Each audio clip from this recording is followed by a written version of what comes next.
이솝 우화에 이런 이야기가 있습니다. 어느 동물 마을에 이제 사자와 멧돼지가 한여름에 목을 너무 목마르니까 물을 마시기 위해서 옹달샘에 갔습니다. 근데 멧돼지가 한 발 빨랐거든요.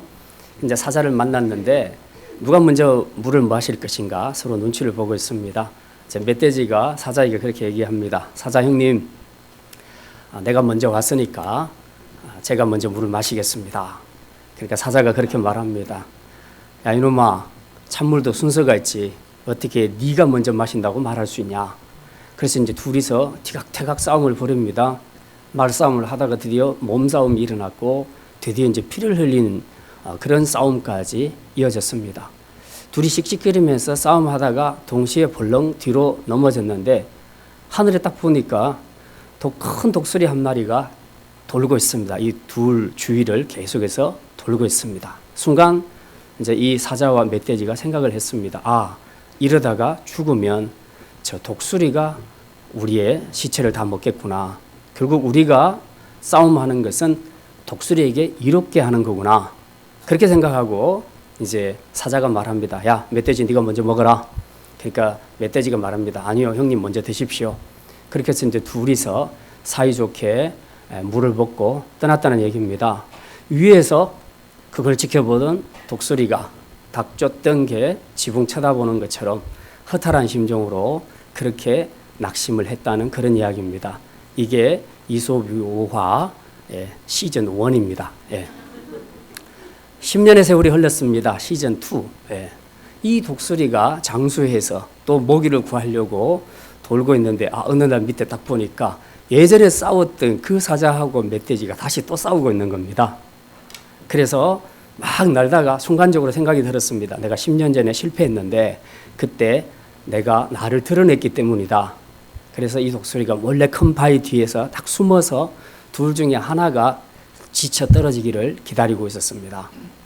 이 멧돼지와 사자가 둘이서 계속해서 싸웠습니다. 이제 하늘에 독수리도 없고 아무것도 없으니까 마음 놓고 둘이서 싸웠습니다. 멧돼지하고 사자하고 싸우면 누가 이길까요?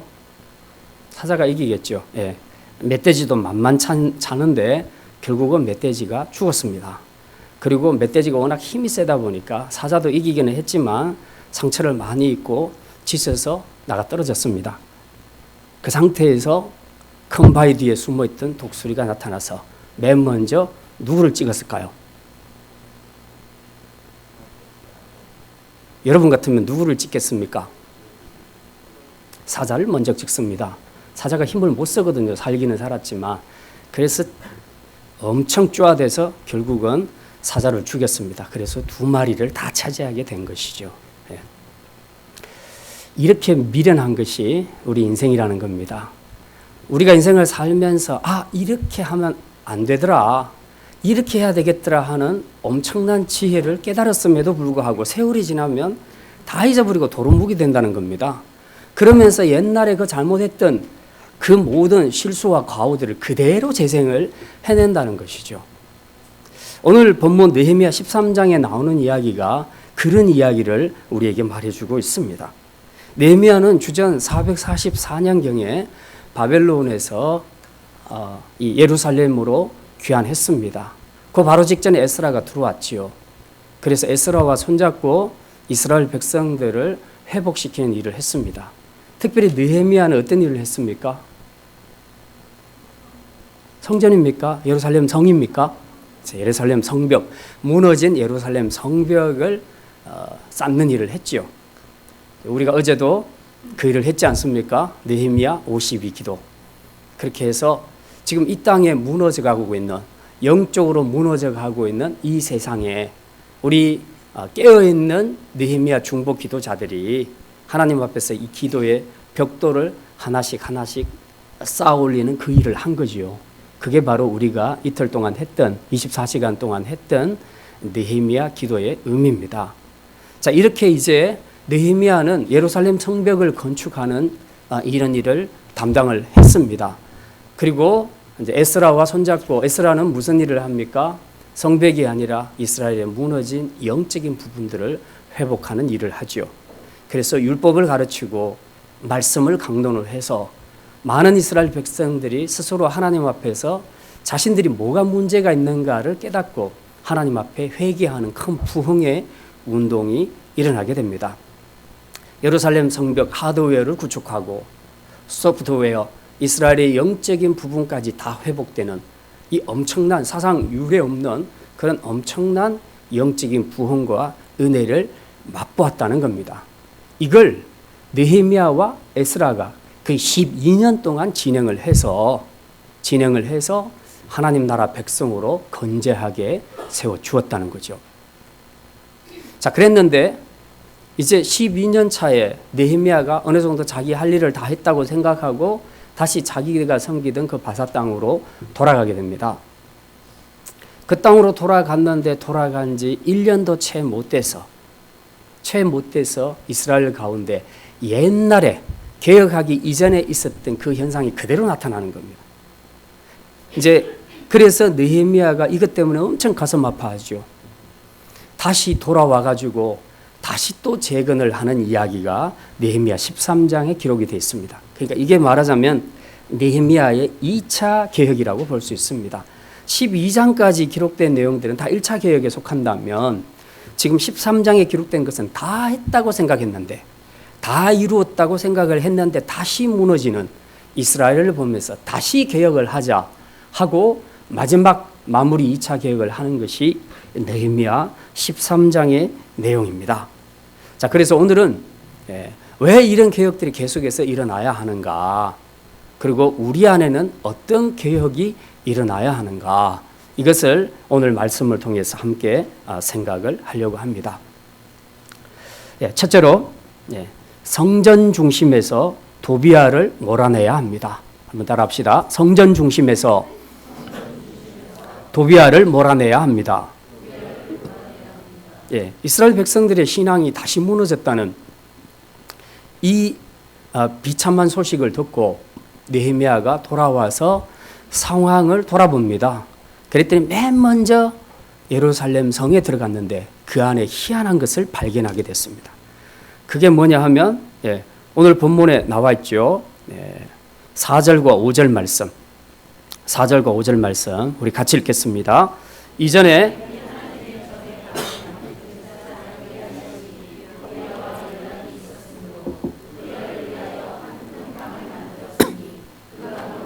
소재물과 유향과 그릇과 또 레위 사람들과 노래하는 자들과 문지기들에게 11조를 주는 곡물과 새 포도주와 기름과 또 제사장들에게 주는 성전 안에 누가 들어와서 그 방을 차지했냐 하면 도비아라는 사람입니다.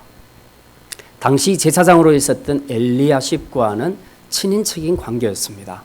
근데 이 도비아가 그냥 자기 친척 갈 데가 없으니까 성전 안에다가 방 하나 치우고 그렇게 기가하게 한 것이 아니고, 이 도비아는 하나님의 성전 혹은 예루살렘 성벽을 건축하고 쌓는 그 일에 대해서 적극적으로 방해했던 사단의 세력이었습니다. 그리고 심지어는 느헤미야가 주동이 돼서 그 일을 할 때에 느헤미야가 이스라엘의 왕이 되려고 한다는 거짓말, 거짓 소문까지 다 퍼뜨려서 지금 백성들과 이간질 시키려고 했고, 느헤미야뿐만 아니라 그 일에 함께 하려고 하는 모든 사람들은 낙담케 하는 그런 말들을 많이 했습니다. 너희들이 그거 한번 해봐라. 얼마나 해낼 수 있겠는가? 곧 무너질 거야. 계속 그렇게 해서 조롱하고 비난하고 욕하고 거짓 소문 내고 그렇게 해서 낙담케 해서 스스로 그 일을 못하게 하려고 했던 사람이 바로 산발락과 도비야, 이 사람들입니다. 근데 이런 하나님의 대적을 지금 엘리야십이 친인척 관계라고 해서 지금 성전 안에 들인 것입니다. 도비야가 기거했던 방은 어떤 방이냐 하니까 5절에 보니까 이 방은 원래 소재물과 유향과 그릇과 레위 사람들과 노래하는 자들과 문지기들에게 11조로 주는 곡물, 포도주, 기름, 또 제사장들에게 주는 거제물을 두는 곳이라. 한마디로 지금으로 말하자면 헌금, 금무고라고 볼 수 있습니다.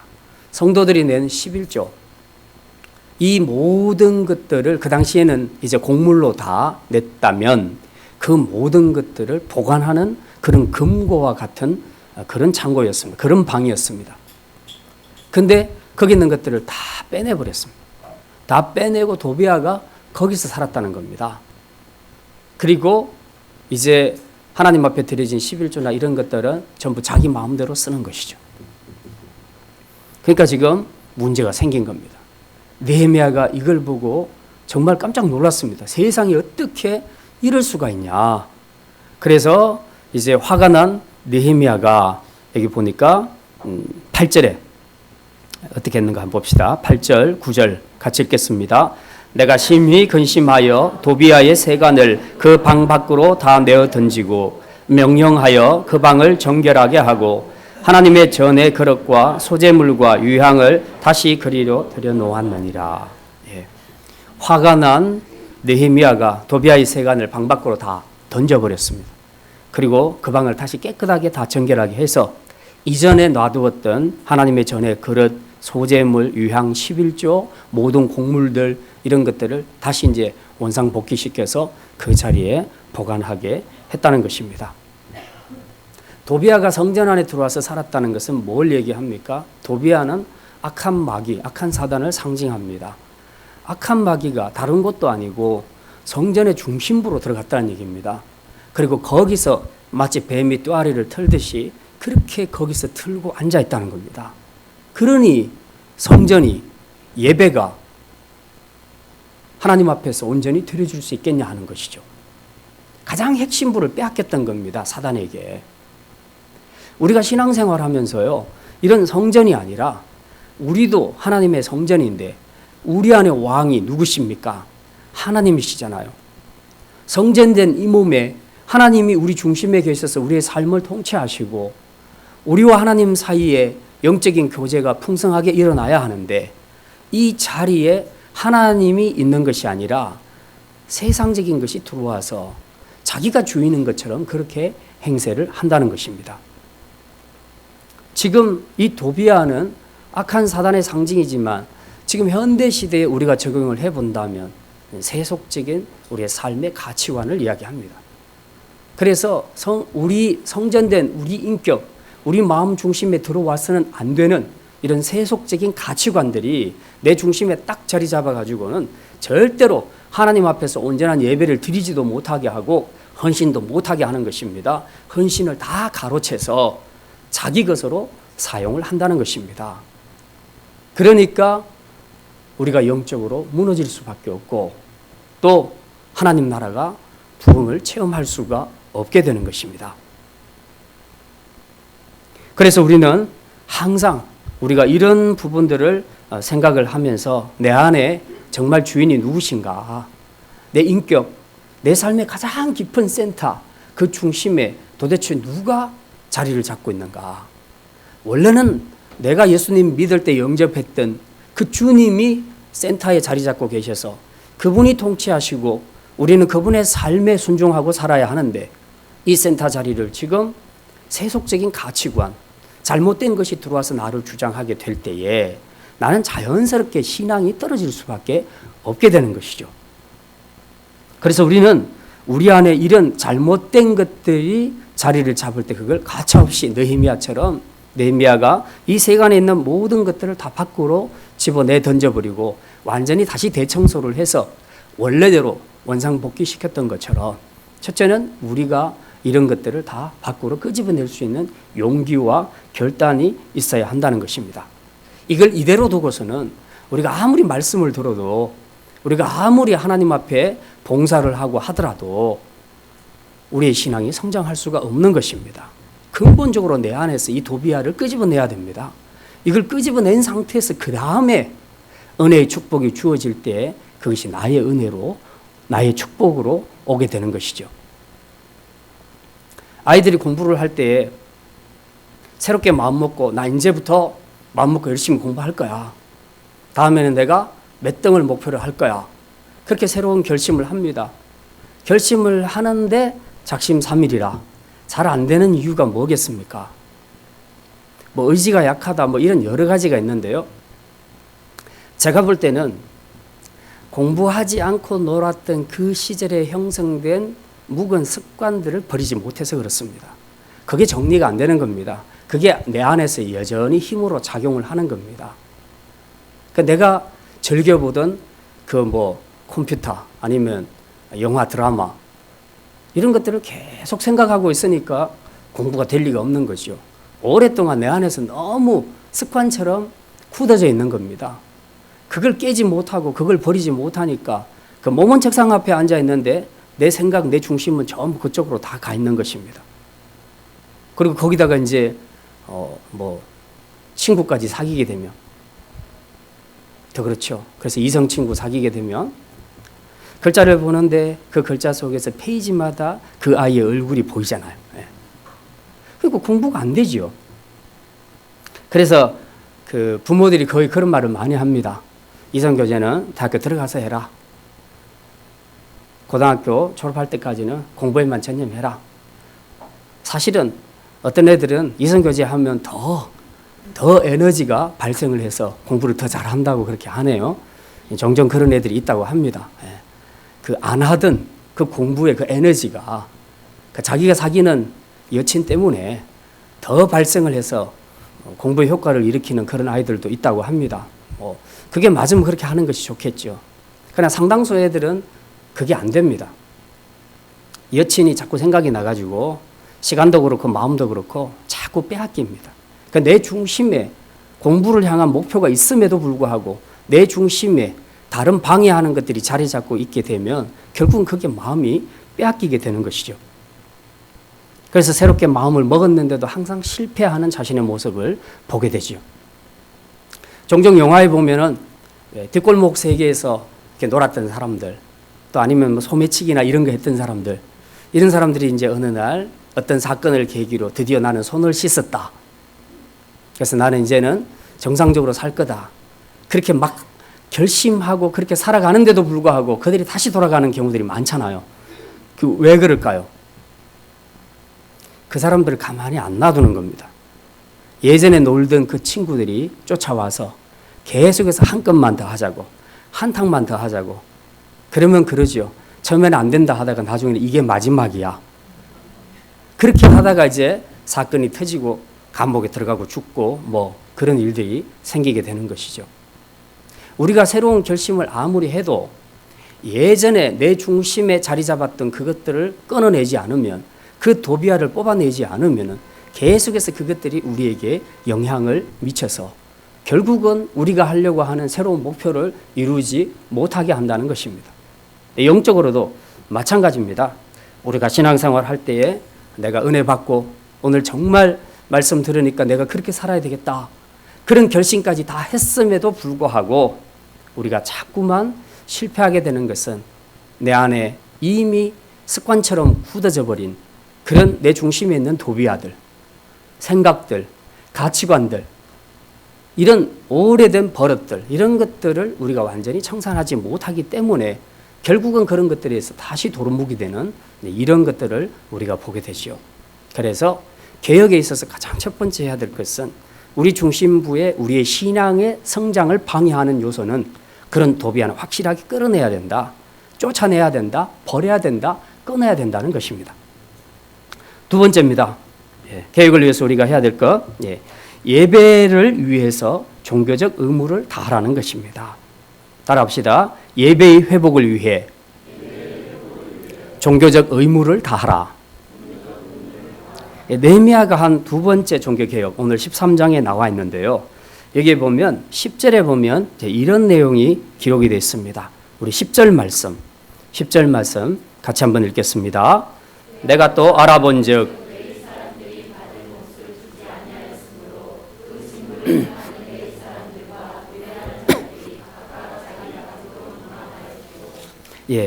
레위 사람들이 도망갔대요. 지금 느헤미야가 처음 들어가서 발견한 것은 성전 안에 이상한 사람, 도비아가 들어와서 자리 잡고 있었다는 것이고, 이거 딱 쫓아내고 그 다음에 보니까 성전에 꼭 있어야 할 사람들이 없더라는 겁니다. 그게 누구냐? 레위 사람들이라는 거죠.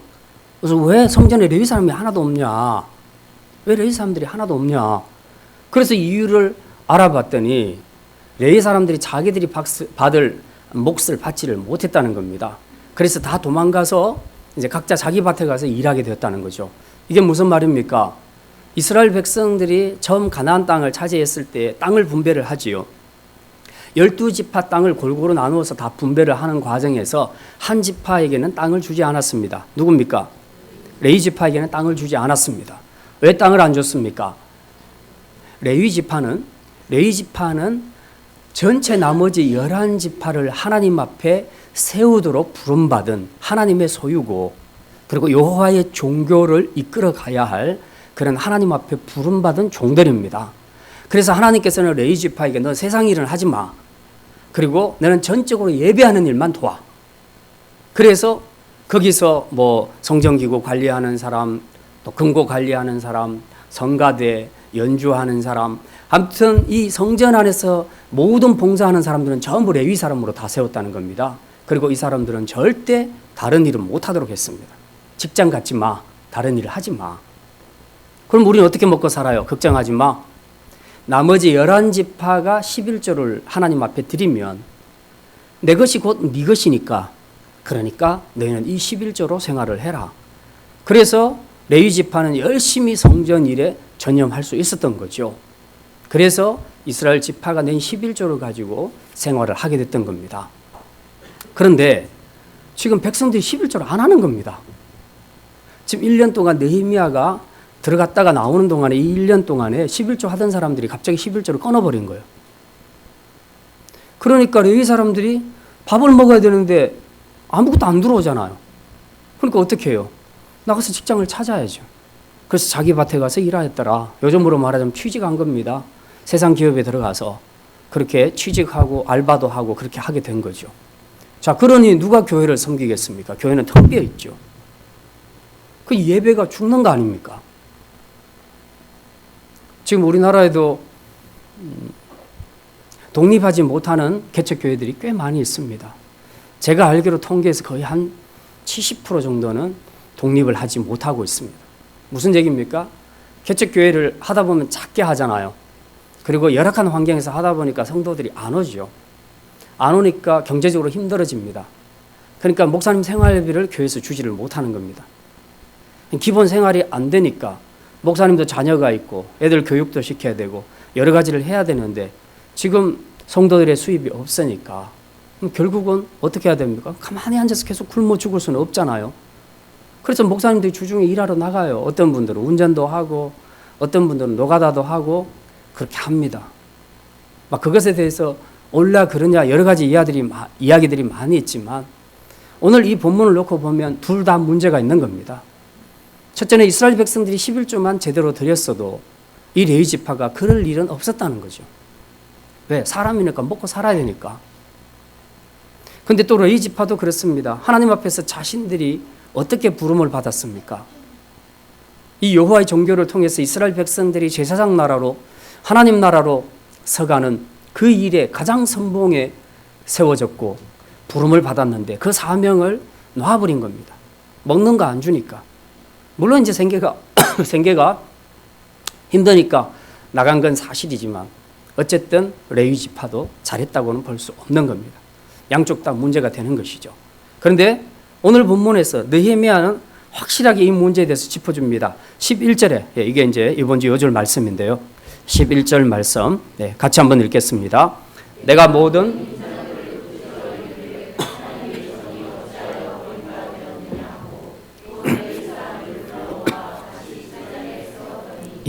민장들, 지금으로 말하자면 교회 리더들을 다 불러 세운 겁니다. 다 불러가지고 도대체 이게 뭐냐? 하나님의 전이 어찌하여 버림받았느냐? 버림받았죠. 왜?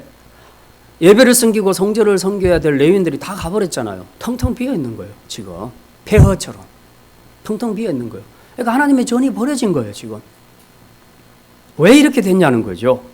그러면서 너희들이 11절 안 하니까 이런 문제가 생긴 거 아니냐? 애초부터 하나님께서 11지파에게 너희들이 여호와의 종교를 위해서 11절을 꼭 내라. 그래야지 여호와의 종교가 유지된다. 내 백성 레위 지파는 다른 일에 신경 쓰게 하지 마라. 그래서 하나님께서 약속으로 주셨고 그래서 레위 지파는 굳이 땅을 빼고 나머지 11지파에게 주셨는데 이 11지파가 지금 어느 날 11절 내려 보니까 아깝거든요. 그러니까 안 내버린 거죠. 자신들은 아깝다고 안 내버렸는데 그게 어디까지 연결되냐 하면 예배까지 연결된 겁니다. 예배가 안 드려지는 겁니다. 레위 사람이 없으니까. 그 누가 굶고 일하려고 하겠어요. 지금 그렇게 된 거죠.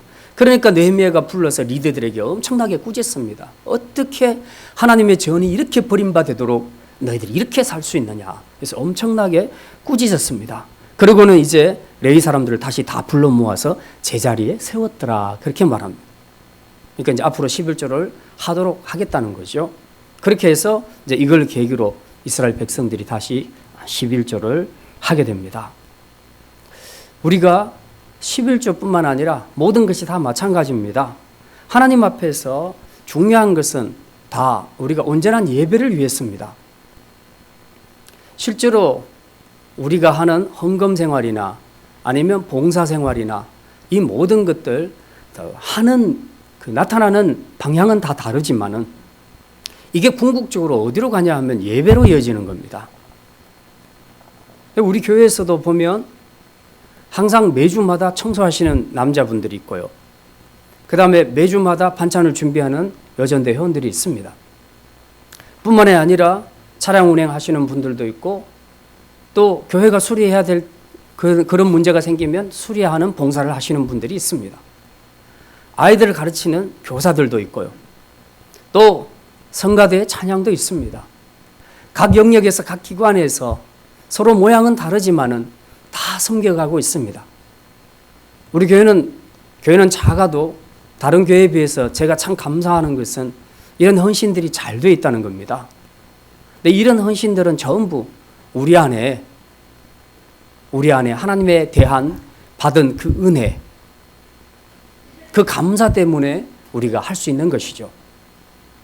이렇게 우리가 하나님 앞에서 봉사하고 섬긴 이 일들이 단지 어떤 사람을 편하게 하고 단지 어떤 사람에게 유익을 주는 그 정도에서 끝나는 것이 아니고 이게 어디까지 이어지냐 하면 예배까지 이어지는 겁니다.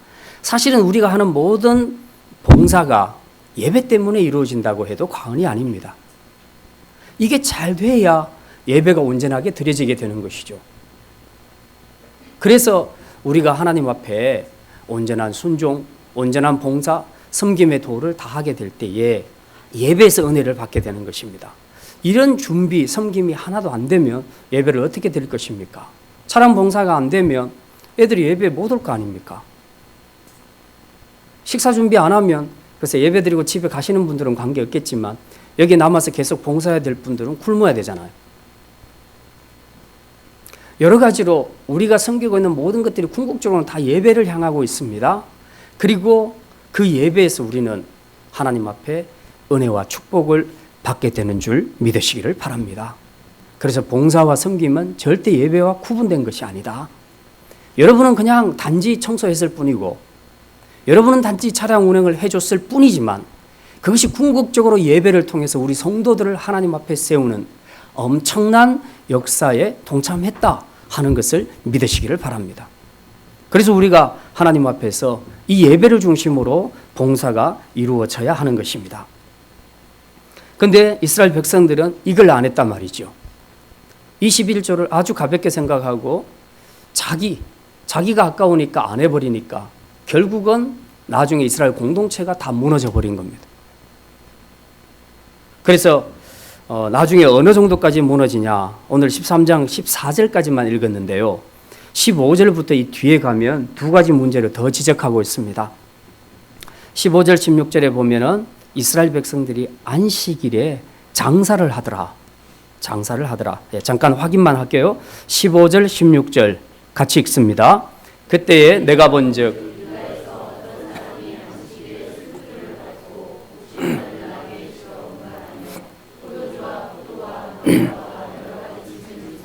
안식일에 예루살렘에 들어와서 음식물을 팔기로 그날에 내가 경계하였고 또 두로 사람이 예루살렘에 살며 물고기와 각양 물건을 가져다가 안식일에 예루살렘에서도 유다 자손에게 팔기로.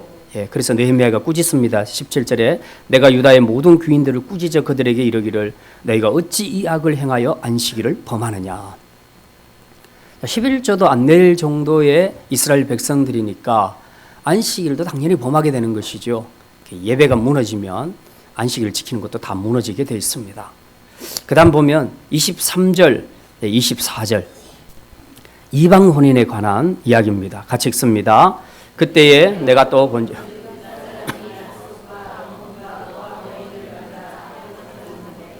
그들의 자녀가 아스돗 방언을 절반쯤은 하여도 유다 방언은 못하니 그 하는 말이 각 족속의 방언이므로. 시간이 지나면서 원래 그렇게 약속했던 이방 혼인 금지 이것에 대한 약속을 깨뜨리고 이방인들과 자녀를 결혼시킨 겁니다. 그랬더니 그 2세들이 이방 나라 말은 하는데 유다 말은 했다 못했다? 못했더라. 이게 문제죠. 언어를 잃어버릴 정도였으면 종교도 잃어버리는 겁니다. 모든 정체성을 다 상실해버리는 것이죠. 그러니까 결국은 어디서부터 시작되냐? 예배가 실패하게 되니까 안식일도 범하게 되고 그리고 이방 혼인도 시키게 되고 영적으로 모든 부분들이 다 무너지게 된 겁니다. 우리는 이런 것을 도미노 현상이라고 그렇게 얘기합니다. 가장 중요한 축은 예배입니다. 여러분이 아무리 이런저런 많은 것들을 우리가 이야기해도 예배가 무너지면 나머지는 다 무너지게 되어 있습니다. 그래서 저는 항상 우리 청년들에게도 그렇게 얘기합니다. 아무리 힘들고 어려워도 예배는 꼭 참석해라. 예배가 우리를 살린다. 예배가 없는 레위인이란 없고 예배가 없는 제사장 나라는 것은 없다. 예배가 무너지는 순간 안식일도 무너지고 그리고 이방 혼인도 무너지고 모든 삶이 도미노처럼 다 무너진다는 겁니다. 그래서 우리가 처음부터 안 무너지도록 예배를 붙잡아야 되는 것입니다. 피곤해도 힘들어도 어떤 상황이 오더라도 우리가 하나님을 만나는 이 예배만큼은 절대로 포기해서도 양보해서도 내려놓았어도 안 된다는 것이죠. 이스라엘 백성들은 이걸 못했습니다. 뭐 때문에? 11조 하나 때문에. 11조 안 하니까 레위인 떠나고 레위인 떠나니까 예배가 안 되고 예배가 안 되니까 자기 신앙이 죽고 신앙이 죽으니까 안식을 범하고 또 이방 혼인 하게 되는 이런 도미노 현상들이 계속해서 일어나게 된 겁니다. 예배를 놓치면 모든 것이 다 끝입니다. 그래서 우리가 어떤 봉사를 할 때도 여러분이 어떤 분은 반찬을 만들고 어떤 분은 차량 운행을 하고 어떤 분은 화장실 청소를 하고 여러 가지로 하는 일들이 다 다르겠지만 항상 우리 마음속에는 이것이 곧 예배로 연결된다.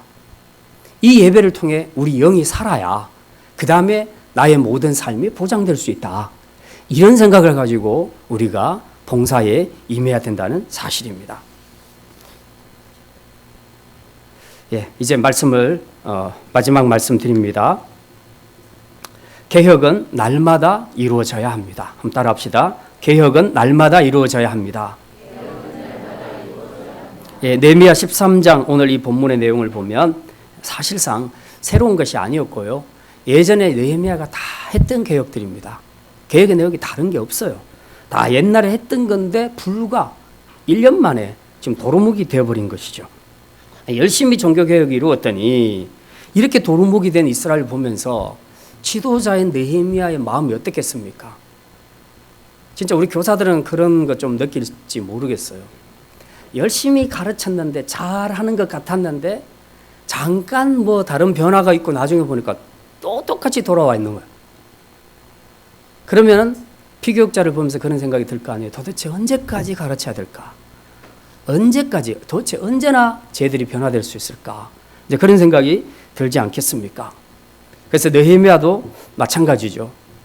그래서 도비아의 세관을 다 던져버리고 민장들, 리더들을 다 불러서 크게 꾸짖고 모든 것들을 다 제자리로 돌려놓았습니다. 개혁이란 것은 제자리로 돌아가는 겁니다. 영어의 개혁은 reformed라고 그렇게 얘기합니다. reformed. 이 reformed라는 것은 새롭게 어떤 것을 변형시켜서 만들어내는 것이 아니고 원래대로 돌아가는 것을 이야기합니다. 원래의 형태대로, 원형대로 돌아가자. 이것이 개혁입니다. 그래서 느헤미야는 보면 느헤미야 13장에 보면은 이 개혁을 암시하는 개혁의 성격이 무엇인지를 암시하는 두 가지 구절이 있지요. 우리 9절 말씀 한번 읽겠습니다. 명령하여 그 방을 정결하게 하고 하나님의 전의 그릇과 소재물과 유향을 다시 그리로 들여놓았느니라. 도비야 끄집어냈죠? 그 있어야 될 자리 아니잖아요. 도비야 끄집어내고 원래 있어야 될 자리로 모든 성전 기구들과 11조와 곡식들을 다 제자리에 갖다 놓았다. 제자리에 들여놓는 것. 다음 11절 다시 한번 봅니다. 내가 모든 민장들을 꾸짖어 이르기를 하나님의 전이 어찌하여 버림바 되었느냐 하고 곧 레위 사람을 불러 모아 다시 제자리에 세웠더니 레위 사람을 불러 모아 다시 어디에 놓았다고요? 제자리에 세웠다. 너희들이 있어야 될 자리는 여기가 아니냐. 여기 있으라. 개혁은 이거예요. 막 우리는 개혁을 해서 뭔가 막 빛깔번쩍하게 새로운 것을 하려고 하는데 그게 아니라 개혁은 원래 성경이 말하는 대로 원래 있었던 자리, 원래 본연의 자리로 돌아가는 것. 그것이 개혁이라는 거죠. 그래서 이 땅의 모든 교회들의 진짜 모델은 어디냐? 어디겠어요? 어느 교회? 초대교회입니다. 초대교회. 초대교회가 모든 교회들의 모델입니다. 성경이 말하는 원래의 모습으로 돌아가는 것. 그것이 바로 교역이라는 것이죠. 마찬가지입니다. 우리 가정에서도 우리가 계획을 하려면 모든 것을 제자리에 갖다 놓아야 됩니다. 물건도 제자리에 갖다 놓으시고 그리고 가정 안에서 성도들도 각자 자기의 자리로 돌아가야 합니다. 잘났든 못났든 남편은 남편의 자리에 있어야 하고 아내는 아내의 자리에 있어야 합니다. 학생들도 학교 가면 선생님의 자리를 지켜줘야 됩니다. 함부로 까불고 선생님한테 대들면 안 되고요. 네. 왜냐하면 하나님이 그 질서를 주셨기 때문에 선생님이 선생님 자리에 있도록 학생들이 학생의 본분을 지키는 것, 자기의 자리를 지키는 것, 이게 개혁입니다. 뭘 특별히 인권을 주장하고 그럴 필요가 없어요. 각자가 자기 자리를 잘 지키면 아무 문제 없이 잘 돌아가게 되는 것입니다. 우리가 만약에 흐트러진 것들이 있다면 이제 다 제자리로 돌려놓아야 됩니다. 가끔씩은 우리가 대청소를 하지 않습니까? 대청소를 안 하고 10년 이상 사시는 분들은 대단하신 분들입니다. 정말 존경받기에 합당하신 분입니다. 예. 어떤 분들은 매일매일 청소하잖아요. 매일매일. 그래서 어떤 집은 들어가 보면 유리알과 같은 그런 집들이 있어요. 예. 보통 부지런한 분들이 아니죠.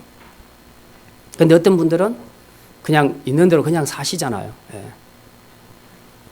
그냥 뭐 그래도 안 죽고 살만하지만 세균학적으로 봤을 때는 상당히 문제가 많습니다. 예.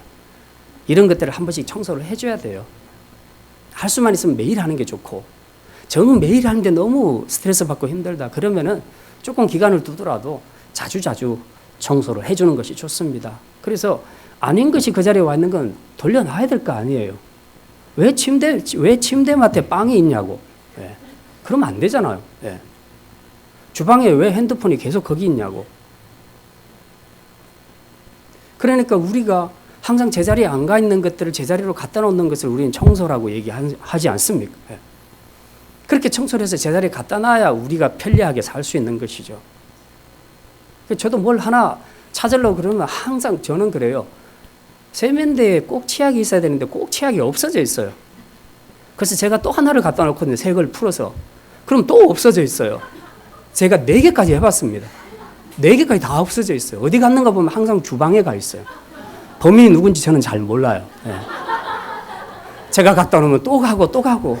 저는 왜 치약이 주방에 가 있어야 되는지 지금도 잘 모릅니다. 예. 그거 너무 불편한 거예요. 너무 불편해. 우리가 편리하기 위해서도 모든 것은 제자리에 있어야 될 줄 믿습니다. 예. 사모님도 아멘 하시고. 예. 더더구나 영적으로는 더 그렇습니다. 우리가 제자리에 있지 않으면 결국은 영적으로 무너질 수밖에 없다는 것입니다. 그래서 우리는 계획을 날마다 이루어 가야 합니다. 그냥 세수 한 번 했다고 끝나겠어요? 어제 한 세수를 오늘까지 유효할 수 있죠. 저는 가능합니다. 예. 그런데 이게 일주일 넘고 한 달 동안 세수 안 하면 그렇잖아요. 세균학적으로 또 문제가 될 수 있는 것이죠. 그래서 우리가 이런 부분에서 어제 했던 세수 오늘 또 해야 된다. 어제 했던 청소 또 해야 되고 어제 밥 먹었다고 우리가 오늘 밥 안 먹는 분은 없잖아요. 어제 먹은 밥은 어제로서 에너지 소모 다 했고 오늘 먹는 밥 힘으로 오늘 우리가 다시 사는 거 아닙니까? 영적으로 한번 은혜 받으면 영원 무궁이 계속되는 거 아니란 말이에요. 그래서 저희 교회는 부흥회를 잘 안 합니다. 왜냐하면 부흥 집회 딱 하면은 3일 갑니다, 효과가. 그리고 도루묵이에요. 다 똑같아요. 엄청난 돈을 투자했는데 딱 3일 가고 끝나는 겁니다. 그래서 좀 절약하자 하는 차원에서 제가 부흥회를 잘 안 합니다. 자주자주 말씀을 통해서 그날 씻어내고 그날 닦고 정리하는 것, 이게 최고의 절약하는 신앙생활 비법입니다. 그래서 우리가 항상 영적으로 내가 지난번에 한번 은혜 받았으니까 저절로 다 될 것이다, 그렇게 생각하지 마시고 그때 받은 은혜는 그때로 족하고 오늘 살아야 될 힘은 오늘 말씀을 통해서 받아야 되는 겁니다. 그래서 우리는 날마다 경건 생활을 해야 되고 그래서 우리는 날마다 개혁을 이루어가는 것입니다. 개혁은 한 번 한다고 되는 거 아니에요. 저보다 훨씬 탁월한 느헤미야가 12년 동안 한 개혁을 1년 만에 무너뜨렸지 않습니까? 인간이 얼마나 연약한지, 인간이 얼마나 죄인인지 12년간 이루어 놓은 것을 단 1년도 안 돼서 다 무너뜨리는 이런 걸 보면서 한 번 받은 은혜로 계속 살겠다? 불가능합니다. 그래서 우리는 힘들더라도 날마다 말씀과 기도에 힘써야 됩니다. 그렇게 해서 우리 영혼을 살려가야 하는 것이죠. 말씀을 마치겠습니다. 이제 우리가 성령으로 시작했다가 육체로 마칠 수는 없습니다. 십자가의 은혜를 맛보았는데 다시 세상으로 나갈 수는 없는 것입니다. 내가 예수 그리스도를 믿고 눈물을 흘리며 그 주님을 내 인생의 주인으로 영접했는데, 그래서 내 인격의 보좌의 가장 중심에 그분이 앉기로 했는데 어느 날 내 중심에 하나님이 뒤로 밀려가고 도비아가 앉게 된다면 하나님이 얼마나 섭섭하시겠습니까? 그래서 우리는 이런 자리를 내어놓지 않도록 날마다 깨어서 경성해야 됩니다. 날마다 새로워져야 됩니다. 날마다 개혁을 이루어 가시기를 바랍니다. 개혁을 해놓고 결심을 해놓고 은혜를 받아놓고 다시 넘어지는 것은 부끄러운 일이기는 하지만 안 일어서는 것은 더 부끄러운 일입니다. 그러니 그런 거 부끄러워하지 마시고, 지난번에 결심했는데 내 또 실패했어, 난 계속 그렇게 할 거야, 그럴 것 같으면 나 안 하는 게 좋겠어, 그러지 마시고 넘어졌더라도 다시 일어서십시오. 주님은 우리의 연약함을 잘 아시는 분이십니다. 넘어지고 다시 일어서고 넘어지고 다시 일어서고 더러워지면 다시 씻고 닦고 계속 그걸 반복해 가는 과정에서 우리는 점점 하나님의 백성으로 거룩해지고 하나님의 영원한 나라에 이르게 될 줄 믿습니다. 이제 이 말씀을 통해서 저와 여러분이 하나님 앞에서 이제 우리 힘을 다하여서 날마다 새로워지고 날마다 개혁을 이루어 갈 수 있도록 이 경건의 생활에 힘쓸 수 있는 우리 믿음의 성도들이 다 되시기를 주님의 이름으로 축원합니다.